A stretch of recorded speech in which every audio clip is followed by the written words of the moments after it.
আসসালামু আলাইকুম। আমি ডাক্তার মঞ্জুর মোর্শেদ, একজন কার্ডিওলজিস্ট, নিউ ইয়র্ক সিটি থেকে বলছি। আজ আমি কথা বলবো একটা নীরব ঘাতক নিয়ে। সেটি হচ্ছে যে ফরমালিন। বাংলাদেশে এখনো অনেক ফল, সবজি, মাছ, ডিম সুরক্ষণের জন্য ফরমালিন ব্যবহার করে থাকেন। যদি আপনি জানেন না যে ফরমালিন মানুষের জন্য কত ক্ষতিকর, আমরা সবাই জানি এটি যে ক্ষতিকর, কিন্তু এই ফরমালিন দেওয়াতে মানুষের যে কত ক্ষতিকর কিছু বয়ে আনতে পারে, সেটা আমরা জানলেও খুব একটা আমলে নিই না, উপায়ও নাই অনেক সময়। প্রথমে জানি ফরমালিনটা কি। ফরমালিন হলো ফর্মালডিহাইড সলিউশন, যা ব্যাকটেরিয়া ও ছত্রাক মারার জন্য ব্যবহৃত হয়ে থাকে। বৈজ্ঞানিকভাবে এটি টক্সিক এবং ক্যান্সার কজিং একটা উপাদান। বাংলাদেশে সাধারণত যে কোনো শাক, সবজি, মাছ, ডিম ইত্যাদি আরো অনেক কিছু, এগুলি সংরক্ষণের জন্য এগুলি ব্যবহার করা হয়ে থাকে। অনেক সময় মাংসকে ফ্রেশ দেখানোর জন্য এগুলি ব্যবহার করা হয়ে থাকে। ফরমালিন এক্সপোজার বা আমরা যদি ইনজেস্ট করে থাকি, মিন্স খাওয়ার পরে কি হতে পারে, এটি হজমতন্ত্রে বমি, পেট ব্যথা, ডায়রিয়া, শ্বাসনালীতে কাশি, শ্বাসকষ্ট, চর্মে চুলকানি, হ্রাস, লিভার কিডনিতে হলে সেখানে গেলে ফাংশনে ক্ষয় হয়ে থাকে, এবং ক্যান্সার যেমন ফুসফুস, লিভার, কিডনি, তারপর গলাতে ইত্যাদি ক্যান্সার হতে পারে। ওয়ার্ল্ড হেলথ অর্গানাইজেশন বলেছেন এটি হচ্ছে যে গ্রুপ 1 কার্সিনোজেন, মিন্স এটি ক্যান্সার সৃষ্টি করে থাকে। বাজারে অনেক মাছ, সবজি, ডিম, ফ্লাওয়ার ইত্যাদি অনেক কিছুতে ফরমালিন বিভিন্নভাবে যুক্ত করা হয়ে থাকে। সতেজতা যখন দেখা হয় তখন প্রায় অসম্ভব হয়ে যায় এটা অ্যাকচুয়াল কি সতেজ কিনা। আমরা ক্রেতারা বুঝতে পারি না যে এতে ফরমালিনও আছে কিনা। আপনি যদি এখনো ফরমালিন ব্যবহার করে থাকেন, আপনাকে সতর্ক থাকতে হবে। মানুষের জীবন এবং স্বাস্থ্যকে ঝুঁকিতে ফেলবেন না। যারা ফরমালিন ব্যবহার করছে তারা মানুষের জীবন, মানুষের বিশ্বাসের সাথে প্রতারণা করছে। কিভাবে আপনি ফরমালিনটা এড়াবেন?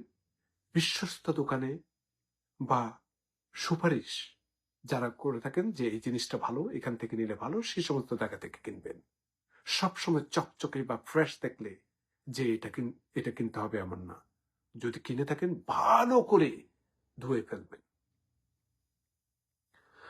এবং সিজনাল ফ্রেশ খাবার খাবেন। ওষুধ ফরমালিন সরাসরি কোনো ডিটক্স করতে পারে না। বেশি করে পানি পান করবেন যাতে শরীর থেকে এটি বের হয়ে যায়। ফরমালিন কিন্তু মারাত্মক ঝুঁকি তৈরি করে শিশু, গর্ভবতী, বৃদ্ধ মানুষদের জন্য। এটি সবার জন্য ক্ষতি। কিডনি এবং হজমতন্ত্রকে খুবই প্রবলেমে ফেলে দেয়। তো সুতরাং যদি ডায়রিয়া, বমি, শ্বাসকষ্ট হয়ে থাকে কোনো কিছুর পরে ডাক্তারের পরামর্শ নেবেন। ফরমালিন যারা হ্যান্ডলিং করে থাকে, কারখানা বা ল্যাবের শ্রমিকরাও, তারাও ঝুঁকিতে থাকে। কারণ কোনো পিল বা সাপ্লিমেন্ট ফরমালিন ডিটক্স করতে পারে না। এমন কোনো হোম রেমেডিজ বা ডিটক্স ড্রিঙ্ক কার্যকর নয় যেটি আপনার ফরমালিনকে ভালো করে ফেলতে পারবে। সেই জন্য বাংলাদেশের যে প্রপার অথরিটিকে নিয়মিত বাজার মনিটর করতে হবে। ইলিগাল ফরমালিন ইউজদেরকে খুবই প্রহিবিটেড করতে হবে, সেটি আইন দিয়ে হোক, সেটি যেভাবে জন সচেতনতামূলক যে কোনো কিছু করে হোক। ফরমালিন একটা নীরব ঘাতক, আমাদের শরীর, পরিবার, ভবিষ্যৎকে ঝুঁকিতে ফেলে। আজ থেকেই সচেতন থাকুন। বিশ্বস্ত দোকান থেকে কিনুন, ভালোভাবে ধুয়ে খাবেন, পরিবারকে সতর্ক করবেন, যাতে ফরমালিন থেকে আমরা রেহাই পাই। আমি সবাইকে বলবো, কেউ এই ভুলগুলা করবেন না। আপনারা সামান্য প্রফিটের জন্য মানুষের সাথে বিশ্বাস ভঙ্গ করবেন না। কারণ আপনার এই বিশ্বাসঘাতকতা, আপনার এই বিশ্বাসের প্রতি যে মানুষকে আঘাত দিচ্ছেন, শরীরে বিভিন্ন অঙ্গকে হানির ব্যাপারে আপনি যে চেষ্টা করছেন, যারা বানাচ্ছেন কিংবা যারা প্রয়োগ করছেন, আল্লাহর কাছে একদিন অবশ্যই এটা জবাবদিহি করতে হবে। সেই সাথে সাথে আমি বলবো, প্রত্যেকটা জিনিস যখন আপনারা কিনবেন, ভালো করে ধুয়ে খাবেন। ভিডিওটি উপকার মনে হলে লাইক ও শেয়ার করুন, কারণ একটি সচেতন সিদ্ধান্ত হয়তো একটা জীবন বাঁচাতে পারে। আসুন আমরা সবাই ফরমালিনকে না বলে থাকি,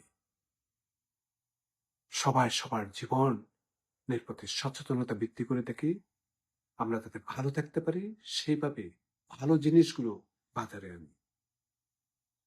সামান্য লাভের জন্য অন্যের জীবন ধ্বংস করবেন না। আমি ব্যবসায়ীদের বলছি, যারা এটি প্রয়োগ করে থাকেন তাদেরকে বলছি। আর আমরা সাধারণ মানুষ যারা অনেক জিনিস কিনে থাকি, চকচকে সতেজ দেখে যেন একদম সবকিছু যেন না ভুলে যায়, তারপরও সবসময় কিভাবে ফরমালিনটা প্রয়োগটা কমবে সেদিকে আমাদেরকে জানতে হবে। সরকার, সাধারণ মানুষ সবাইকে সচেতন হতে হবে এবং এটির বিরুদ্ধে লড়াই আজকে থেকেই শুরু করতে হবে। আল্লাহ হাফেজ। আরেকটা ভিডিও নিয়ে আবার আসবো।